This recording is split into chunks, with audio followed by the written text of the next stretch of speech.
በስመ አብ ወወልድ ወመንፈስ ቅዱስ አሐዱ አምላክ አሜን። ብሩክ እግዚአብሔር አባዜ ኩሉ ዓለም አምላክ ነው። ብሩክ ወልድ ዋሕድ እግዚእነ ኢየሱስ መድኃኒነ ወብሩክ መንፈስ ቅዱስ በራክሊቶስ መጽንዕ ወመንጽሔ ለኩልነ። ኦኬ እንግዲህ ሰሞኑን ስለ ክርስቲያኖች ስለ እፎይን ነው በቃ ሚዲያውን ያጥለቀለቀው እና እፎይን እንዲገሉት ነውና ከሞት ለማዳን እንጣጣር እየተባለ ነው። ጥሩ ነው፣ መሞት የለበትም። ግን ቢሞትም ሰማዕት ነው ደስ የሚለው ነገር።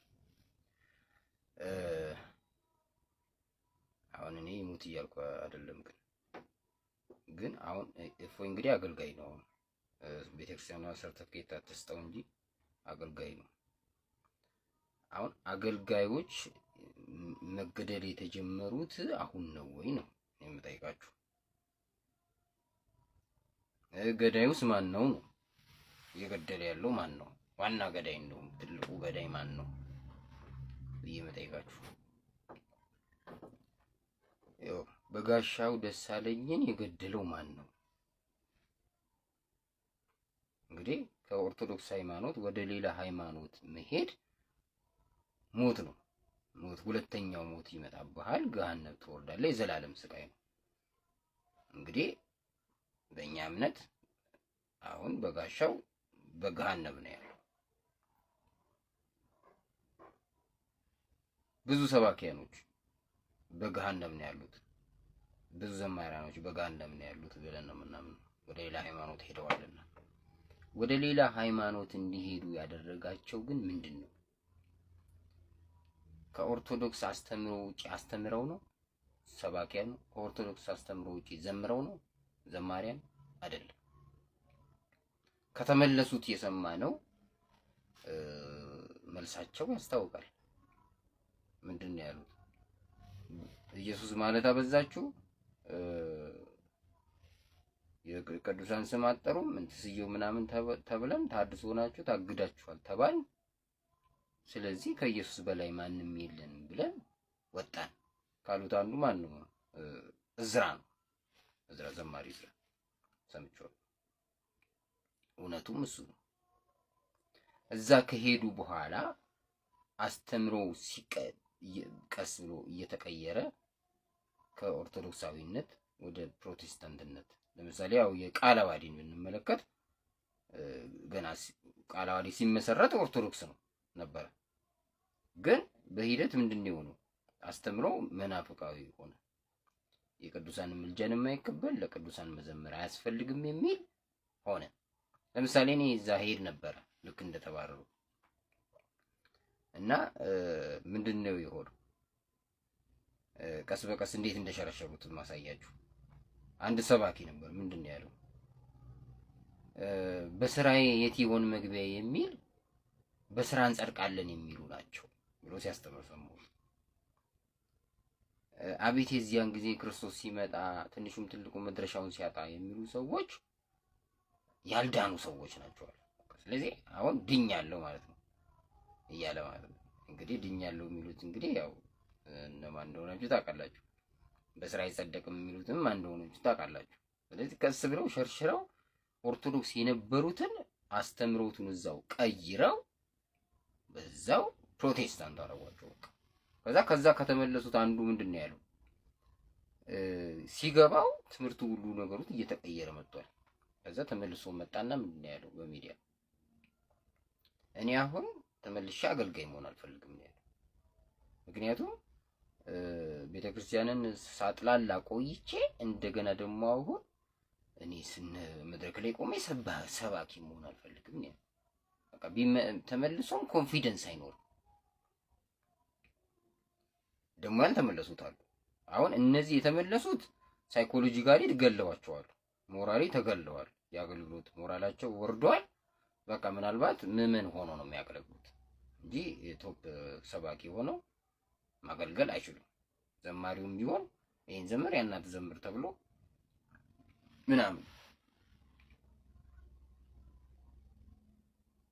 እነ በጋሻው አይነቱ ደግሞ ለገሃነም ተሰጥቷል። ግን ገሃነም በጋሻው ምንም ምንፍቅና አስተምሮ አይደለም ወደዛ ሄደው። ምን ተብሎ ነው ወደ ገሃነም የተወረወረው? በጋሻው ኢየሱስ የሚለውን ስም ሽሽት ስላሴ አትበሉ። ኢየሱስ ማለት አብ ማለት አይደለም። ኢየሱስ ማለት መንፈስ ቅዱስ ማለት አይደለም። ኢየሱስ ማለት ከሶስቱ አንዱ አካል እግዚአብሔር ወልድ ነው ያለው። የሚያወራው አሁን እሱ ስለ አካል ሶስትነት ያብጠለጠሉት ግን የመለኮት አንድነትን ተቃውሟል ብለው ኢየሱስ ማለት አብ ማለት አይደለም እንዴት ትላለህ ብለው ህዝቡ ምስጢረ ስላሴ ስለማያውቅ ስላሴ አትበሉ ብሏል ብለው አጡዘው እሱን ገለል አደረጉት። በዛው ሌሎቹንም ረሸኗቸው። አሁን ረሽን መንፈሳዊ ርሽና ነው የተካሄደው። በማን? በራሳችን አገልጋዮች ማለት ነው። ወዴት ነው የተረሸኑት? ወደ ገሃነም ነው የተረሸኑት። ይሄ እንደዚህ ሲሆን ለምን ያለ ምዕመን የለም እንዴ? ምኑ ጋር ምን ፍቅና ተናገሩ? ምን አድርገው መድረክ ተከለከሉ? ያለ ምዕመን የለም። አሁን ደርሶ ግን እፎይ ምን እንደዚህ ሊገሉት ነው ምናምን ብለው እንዴ? እፎይ እኮ ቢሞት መንግስተ ሰማያት የክብር አክሊል ይጠብቀዋል። እነዚህ እኮ ገሃነም ነው የገቡት። ማን የከተታቸው? እኛ አገልጋዮች። ይህንን ማወቅ መስማት የሚፈልግ ሰው የለም። ቢሰማም መናገር የሚፈልግ ሰው የለም። አሁን መምህር ግርማና ልጃቸውንም እንደዚህ ሆኖ ወደ ገሃነም ለመክተት ቀሲስ ድበኩሉ የሚባለው አሁን ውጪ ተቀምጦ መምህር ግርማን መተተኛ ነው የሚል ሰውዬ መጥቶ ለፎይ ጋሻ ጃግሬ ነኝ እንዳታ ጠበቃ ነኝ ብሎ ሲናገር እንሰማዋለን። ግን መምህር ግርማን ገሃነም ለመውረድ መተተኛ ናቸው፣ አስማተኛ ናቸው የሚል ሰው ነው ቀሲስ ዲበኩሉ የሚባል ሰው። ከነሱ ጋርም ቢሆን ሌሎቹ አብረው ቡድንተኞቹ ማለት ነው፣ ማህበረ ቅዱሳንም ጭምር። ይሄንን አቁሙ። አገልጋይ እውነተኛ አገልጋዮችን አትግደሉብን። መጀመሪያ ራሳችንን በራሳችን አትግደሉ ብሎ ማን ነው የተናገረ? ሲገደሉስ ምን ማለት ነው? ሲገደሉ ወደ ገሃነም ሲወረወሩ ማለት ነው። ለምን አይሆንም ያለ የተከራከረ ምዕመን የት አለ? ማንም አሁን ክርክር የቆማችሁ ሰዎች ለእፎይ ለነሱ መች ተከራከራችሁ? ዘመድኩን ሲዘምቱባቸው ምን እንዴት ተከራከሩ? ማን ተከራከረላችሁ? ለእፎይ ዝመቱ ጥሩ ነው። ሃይማኖቱ ነው እንግዲህ የሚከራከረው ያለው አይደል? ለምን እግዚአብሔር ተሰደበ ብሎ ነው የሚከራከረው ያለው። ለምን ቅዱሳን ተሰደቡ ብሎ ነው የሚከራከረው። ለምን ኢየሱስ ተዋረደ ብሎ ነው የሚከራከረው አይደል? ስለዚህ እሱ አሁን ቢገሉት ሰማዕት ነው የሚሆነው፣ ምንም አይሆንም። እኛ ራሳችን የገደልናቸው ግን እነ በጋሻውና የሱ ልጆች ማለት ይችላሉ። በቃ በተለይ ዘማሪያን እና ሰባኪያኖችም አሉ ከነ በጋሻው ጋር ቢሰሩ ነበር እንዳለ ተረሽነዋል። መምህር ያሬድ የሚባል አንድ አጠር ያለ ሰባኪ እንደውም ትዝ ይለኛል፣ እኔ ኮርስ አስተምሮኛል። አሁን የፕሮቴስታንት መድረክ ላይ ቆሞ የሆነ ሲያወራ ሰምቼው በጣም ነው የደነቀኝ። እና የራሳችን ቤት ውስጥ ያሉት ገዳዮች አሉ። እነማን ናቸው? ዋናው ማህበረ ቅዱሳን ነው ገዳዩ። በሚዲያ ቪዲዮ እየሰራ እገሌ መተተኛ ነው፣ እገሌ ሐሰተኛ ሰባኪ ነው እያለ በመናፍቃዊ ትችት ትምህርቱን ቃለ ወንጌሉን በማጣመም እውነት በሚመስል ነገር ስም አጥፍቶ አገልጋዮች መድረክ እንዲከለከሉ ይደረጋሉ። ከዛ ተናደው ጴንጤ ይሆናሉ። በቃ ከዚህ በላይ መግደል አለ እንዴ? ይሄ እንግዲህ እናስቆም። መጀመሪያ ይሄ እንግዲህ እናስቆም።